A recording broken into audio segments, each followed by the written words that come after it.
Bless them. Here we go. Quick recap. Again, so we kind of already went through this, so I'm going to go pretty quickly because I knew we would have a lot to cover in this section. So you're going to be given a graph and it says y equals f of x, and you need to sketch the absolute value of f of x. Before we do that, though, let's talk about the domain of this function that they gave us. Again, domain, how wide are we? So there's no arrows here. How wide am I going? I'm going on the x-axis. I'm going from -2 to 2. My range, how tall is this function? Be careful because I kind of drew it incorrectly. But it's actually right here on the y's. It's from -1 up to 1. And remember, you always want your, up to 2. You always want your low number, high number, low number, high number. Now we are putting brackets around these because we're not going off into infinity in terms of arrows and things. So what happens when I put these absolute value bars around the function? We talked about that. All your y values essentially that are negative will flip up. And you'll now have, so this little V shape right here will become positive. And you'll have a picture like this. Okay? And they'll ask you, they'll give you multiple choice to sketch it. And now they'll ask you, okay, well, what's the domain? So the domain of this now, of my red line, how wide is this? It's still from -2 to 2. But my range has now changed because I don't have negative y values. I now have from 0 on up to 2. And again, we did an example similar to that, but I just wanted to go over that. You'll have a few questions to look at like that in homework. And then they'll give you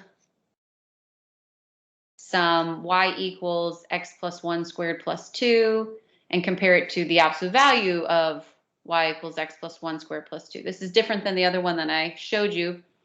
Reason being, let's graph this real quick. Let's just do a nice sketch. Again, you could do a quick sketch in your calculator. I know that, but we know what these things do now.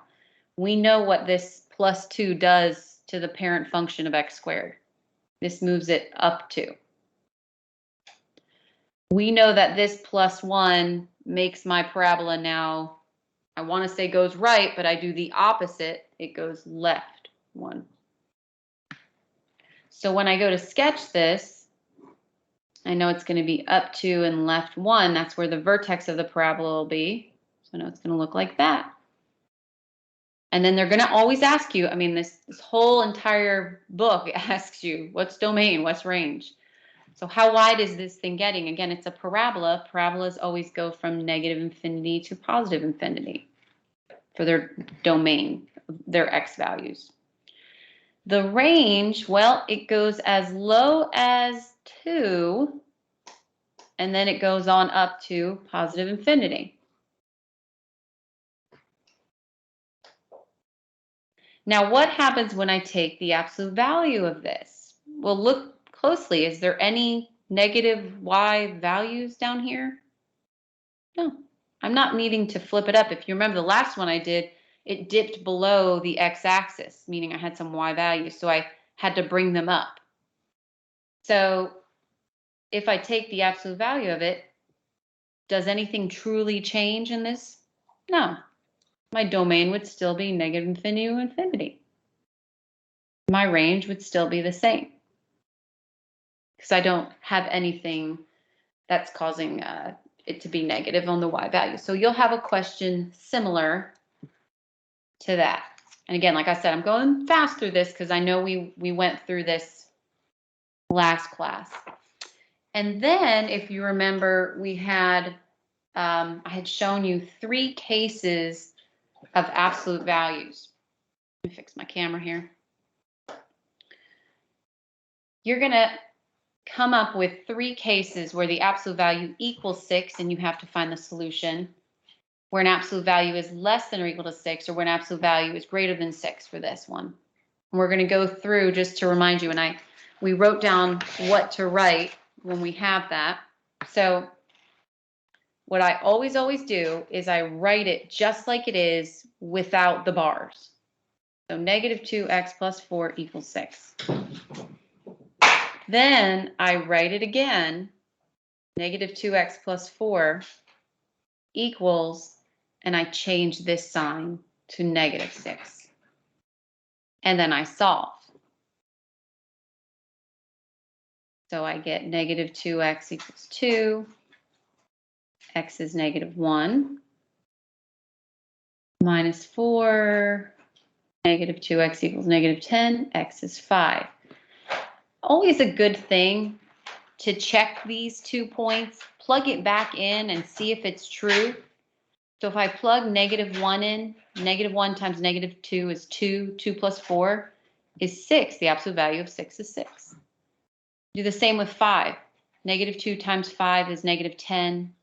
Negative 10 plus 4 is negative 6. But if I take the absolute value of negative 6, it's 6. So they both work. And that was good. What do I do if I got a less than? Well, you still do the same thing, except you do one little extra move. So I still write it just like it is. Negative 2x plus 4 less than or equal to 6. Write it just like it is. Then I write it again, negative 2x plus 4. Flip the inequality, greater than or equal to, change the sign. I changed the sign up here also, but I'm going to flip that inequality. And I just want to show you what should happen. So you're solving it just like you would. Negative 2x is less than or equal to 2. Divide by a negative means that that flips to be greater than or equal to negative 1. Minus 4. Divide by negative, it's less than or equal to 5. I got those same boundary points again. And now when I go to tell what the solutions are, the solutions again are on a number line. I have answers where x has to be greater than or equal to negative 1. So here's negative 1. So my x values would be greater than, and they need to be less than or equal to 5. So they would be located right in that section. And again, you can test a point inside this section if you're unsure. Pick a point that comes between negative 1 and 5. I don't know, 0. If we plug 0 into the original, 0 times negative 2, that would go away. So you'd have the absolute value of 4. Is that less than or equal to 6? Yeah, that's a true statement. 4 is less than or equal to 6. So how do we write this as a solution set in interval notation? This would be negative 1 to 5. So that's what happens when we have a less than. A less than is an and. It should be shaded in that middle. If I had a greater than, or greater than or equal to, you're going to have an or statement. So aren't we going to get out negative 1 and 5 again as our boundaries? We sure are. I mean, you can do it yourself, but you're going to get them out again. But this time, it's going to be or. It should be shaded this way or this way.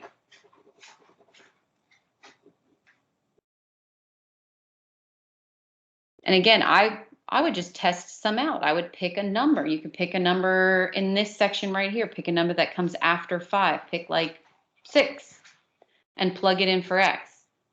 If I plug 6 in, I would get negative 12 plus 4, which is negative 8. Is the absolute value of negative 8 greater than 6? It sure is, because that would be 8, and 8 is greater than 6. And you could pick a number on this side also. So the way you would write your solution would be, my answers are from negative infinity all the way up to negative 1, united with 5 to infinity. So look for those. You're going to have an equal sign, a greater than, which is an OR graph, and a less than, which is your AND graph. And that's what we covered briefly last class. That was the beginning of 2.4. And now we're going to finish lesson 2.4. Mrs. Setta. Yes, sir. On that last equation, like, would the answer for that, would the greater than sign, would that be brackets or parentheses, or does it matter? It does matter. Do you see an equal sign right here? I do not. So if it doesn't have an equal sign, you got to keep it open. Okay, gotcha. Thank you. Okay, you're welcome. All righty. So now finishing off, I don't know, I'll call this lesson 2.4 continued.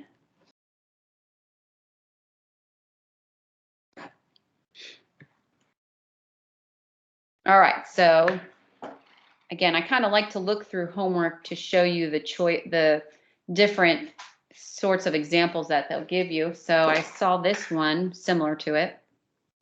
Absolute value of 3x plus 1 minus 3 equals 16. Students tend to get this wrong because they forget the following. You might want to put a star right here. Always get the absolute value by itself. Oop, can't spell today. Always, always, always. You don't want to start solving these problems unless this absolute value was by itself. So see this minus 3 right here? Just add it over.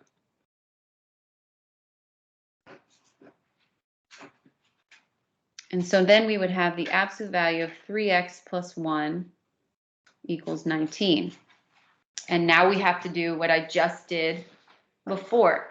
Whenever you have absolute value, you've got to remind yourself that you have so many answers that this could be, at least 2 or more, okay? It could be none and infinite. We'll get to that in a minute, but there's got to be something extra that I have to do. So you write it just like it is. 3x plus 1 equals 19. Then you write it again. 3x plus 1 equals, set it equal to negative 19, because what's inside here could also equal negative 19. And then you go to solve. 3x equals 18, x is 6. Minus 1, 3x equals negative 20. X is negative 20/3. So again, when it's an equal sign, you have a solution set. You have these little funky brackets. Negative 20/3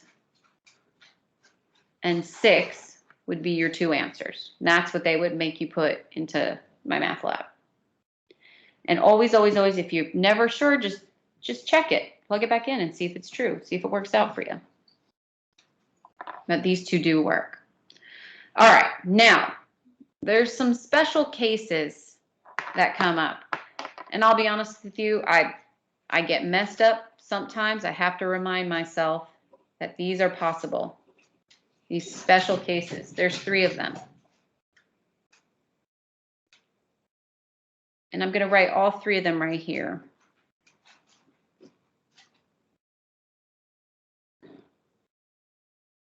And they're not going to give you all 3 in a problem. They might give them to you just as one problem. You got to be careful. You've got to ask yourself something. Here's what you want to look out for. Absolute values equaling a negative number, being less than a negative number, and being greater than a negative number. These are going to trick you, and they do it on purpose. Okay? Let's talk about if I have an absolute value equaling a negative number. Let's just think about that for a second. Can you take the absolute value of any number right now and get it to equal a negative 1? If you put a 1 in here, you get the absolute value of negative 1, but does that equal negative 1? Can the absolute value ever be a negative answer? No, it can't. Can an absolute value ever be negative? Question mark, and your answer is no. So what would be my answer? My answer would be no solution. There's no solution to this. There's no value for x that's going to equal a negative. So you've got to be aware of this. They might give you this in one problem and then give you this as another problem and throw a negative, and you might start doing this. Don't do that. You can't change it. You can't do it. It's going to mess you all up. Okay? What about, can an absolute value be less than a negative number? Can an absolute value be less than a negative number? Well, let's go back to this one. Can an absolute value ever be negative? No. So how can it be less than a negative number? It's not even in that domain, in that range. So we're going to have to say, can an absolute value be less than a negative number? No. No solution.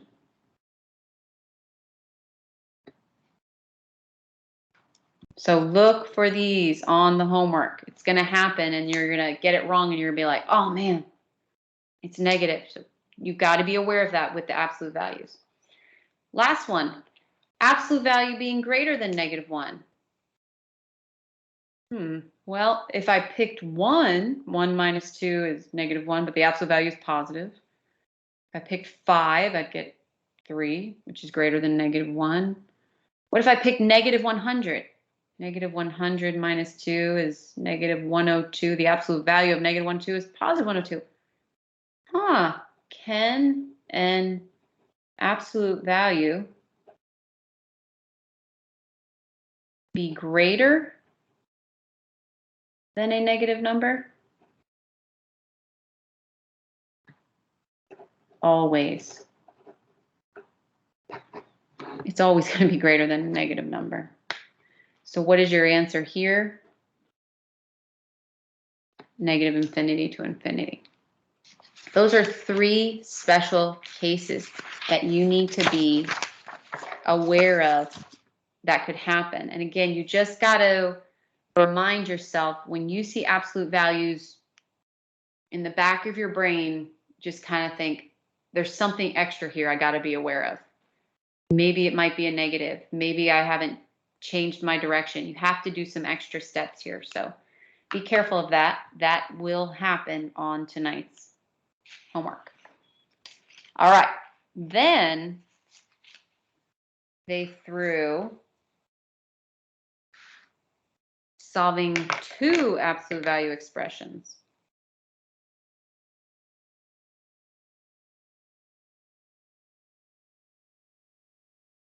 Solving 2 absolute value expressions. And let me give you an example of this. I'm actually going to do the same problem 3 different times. Hold on one second. My thing says it is got some people waiting for it, but I feel like it always does that and no one's waiting.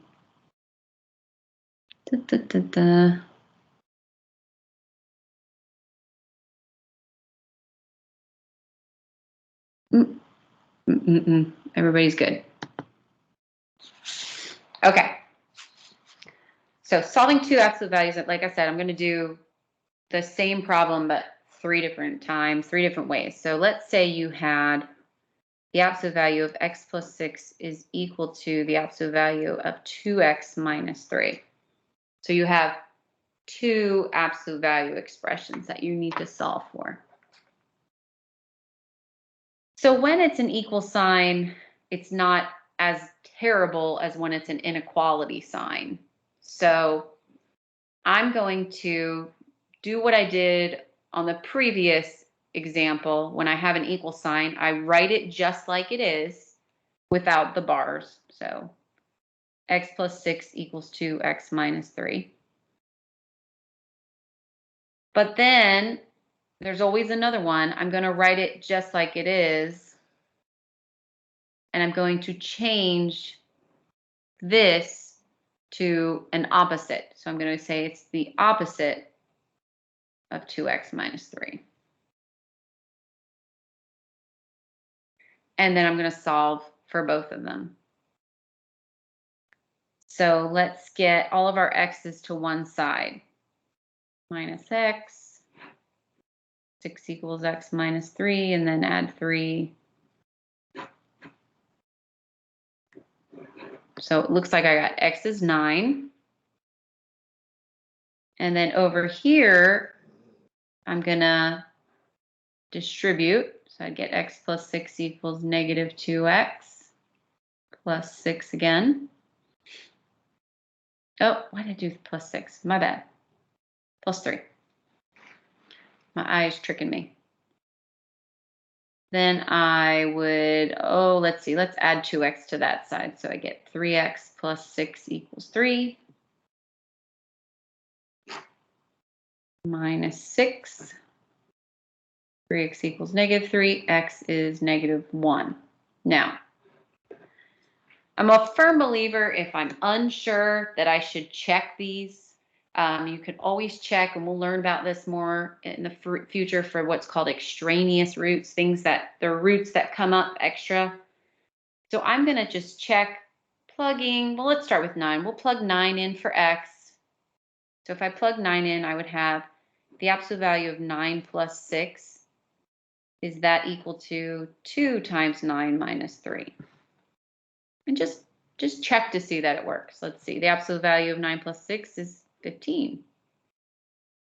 2 times 9 is 18. 18 minus 3 is also 15. So yes, that worked. 9 is a solution. For this one, negative 1, same thing. The absolute value of negative 1 plus 6. I'm putting in a negative 1 everywhere I see an x. Is that the same as if I did 2 times negative 1 minus 3? So this would be absolute value of 5, which is 5. And then this would be negative 2 minus 3, which is negative 5, but take the absolute value of it. It's also 5, so that works. So your solution for this is negative 1 and 9. It's not an interval. They're equal points, so that's why we write it with those funky little notations. Now, using the same problem, because we found our little 2 points right here of boundary, we're going to now change this symbol. Okay, we're going to have it be the absolute value of x plus 6 is greater than the absolute value of 2x minus 3. So if I was given this problem, I would do what I did up here, write it just like it is, get my boundary points, write it again, except change the opposite sign. But you have to remember, you're dealing with something different now. You're dealing with zones of testing. Okay, you're dealing on a number line. Okay. You have negative 1 and 9, and you have these, I call them zones that you're dealing with. You have all the numbers for x that are before negative 1. You have all the numbers for x that are between negative 1 and 9. And then you have all the numbers for x that are after 9. So what I would suggest you do, especially with the double absolute values, is you must test some numbers in the zones.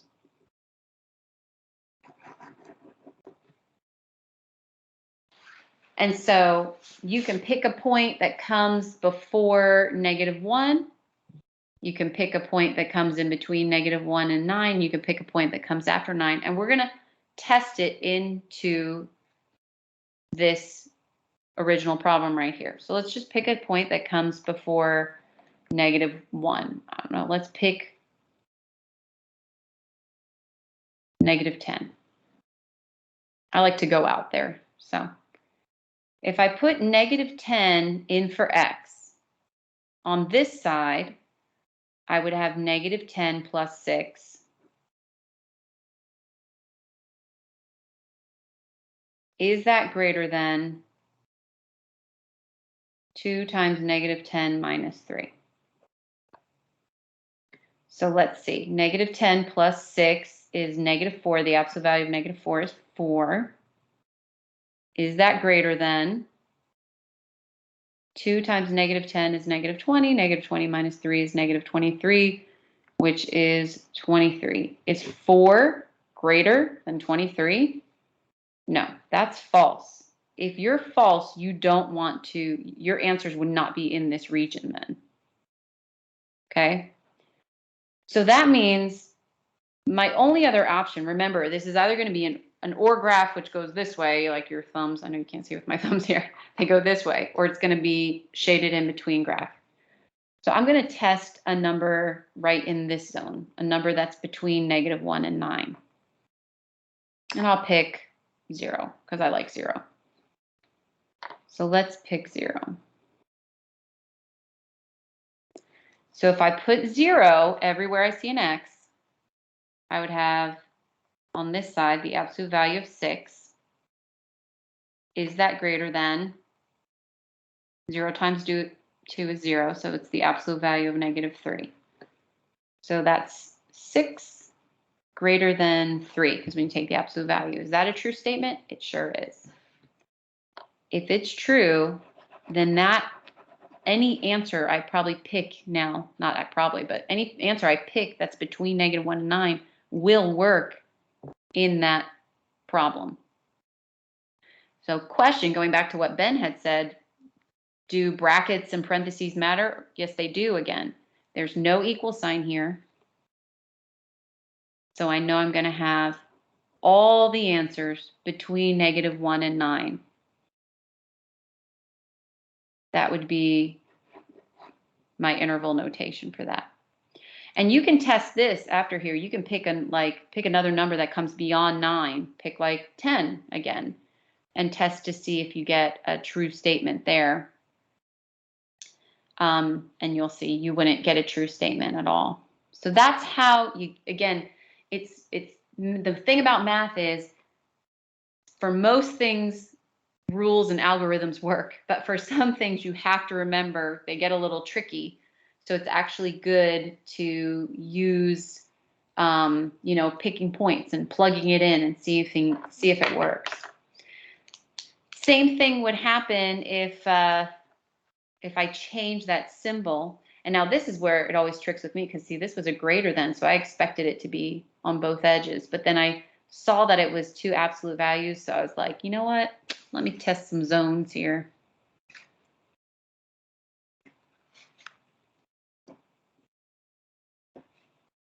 Let's do it again. Let's do less than or equal to. Okay. So one more time. I have a problem like this. I look at my notes.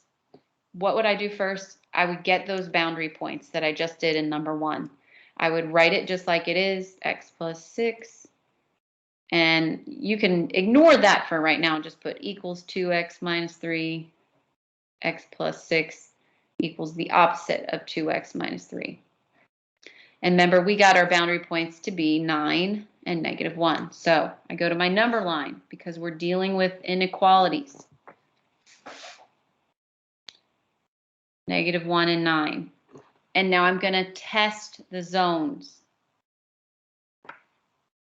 Okay.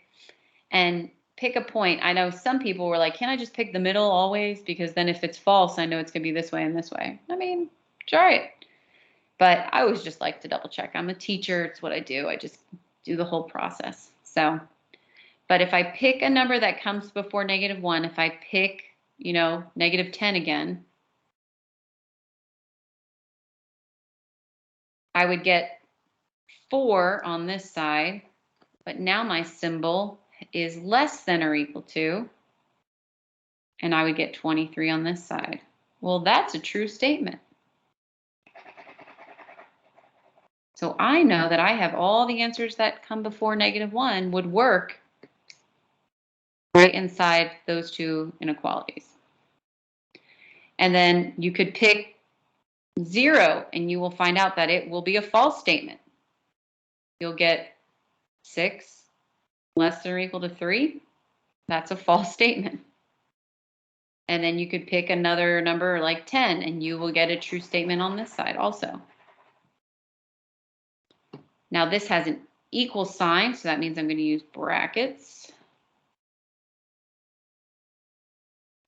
And then how do I write that in interval notation? I would say, okay, my answers are from -infinity to -1 with a bracket united with 9 to infinity. Oops, I'm running out of room there. So I hope not to scare you, but just to forewarn you that when you see two absolute values in an equation, you really want to be careful and cautious, and you really want to take the time out to really plot them on a number line and pick points in each of those zones. And then after that, it should pretty much work itself out, hopefully. Any questions on that part? Because I know that was slightly tricky. All right, I want to do, I think, one more example for this section. That's why I tried to get a jump on it, so I wanted to make sure. And this is a calculator one, so that'll be good. On the calculator.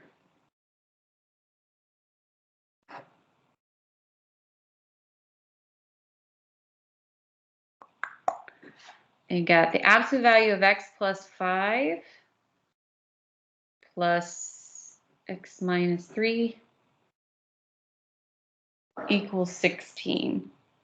And they're going to ask you to graph it and to find the answer solved for x. And you could do this by hand, but this is just so much easier and so much nicer on the calculator. So I'm going to do the intersection method. So I'm going to intersect. I'm going to call this side y1, and then this side y2. And I'm going to look to see their x's that they have in common. Where do they intersect on the graph? Now, if you don't remember, the absolute values are located in math, num, abs. Math, num, abs. So in y1, I'm going to put the entire left side. So I would do math over to num, abs, x plus 5, and then move your cursor over to hit plus, math, num, abs, x minus 3. Then in y2, I'm just going to put 16. Now, you already remember if you hit zoom 6 right now, that's your standard view for a window, and it only goes as high as 10 and as low as -10. So we're going to change our window because obviously we have a y value equaling 16. We have a horizontal line of 16, so we want to change our window. So I'll keep my x min at -10, my x max at 10. Sure. Scale at 1. Let's do our y min at 0. And let's do our y max. I mean, I got 16. Let's do 20. And scale, well, let's go by 2s. And again, you can play with it when you look at the graph. You want to make sure you see two different shapes and lines. So let's hit graph right now. Okay, that is our y1. And this is our y2. Now, where they intersect, those X values are your answers. And if you remember to do the intersection point, it goes second, calc, 5, enter, enter, enter. So to show you, if I hit second, calc is right above the word trace where my finger is, calc. 5 says intersect. And then it's going to ask you 3 questions. First curve, second curve, guess. So right now it's on the blue line, enter. Red line, enter. Enter again. So it gave me this one over here. This is 716. Which one is my answer? Well, obviously 7. They both have 16 for y, so 7 is an answer. So how do I get my, if I do second calc 5, enter, enter, enter, how do I get it to be over here? You move the cursor. You trace over, you hit trace, and you just literally move the cursor as close as you can to that other intersection point. Look, it's like a video game. Think of math as video gaming. All right, now we go second calc 5, enter. Now it's on the red, enter, and then it's going to guess, enter. And look at that. See, it stayed on the left side. So this is at negative 916. So these are my 2 answers. And if you want to graph it, just to show you, this was y1. This was y2. And this point of intersection and this point of intersection are my 2 answers. So I had at 7 and negative 9. Never also hurts to plug it in to that problem and double check that it would work and give you 16. All right, so that is lesson 2.4, all on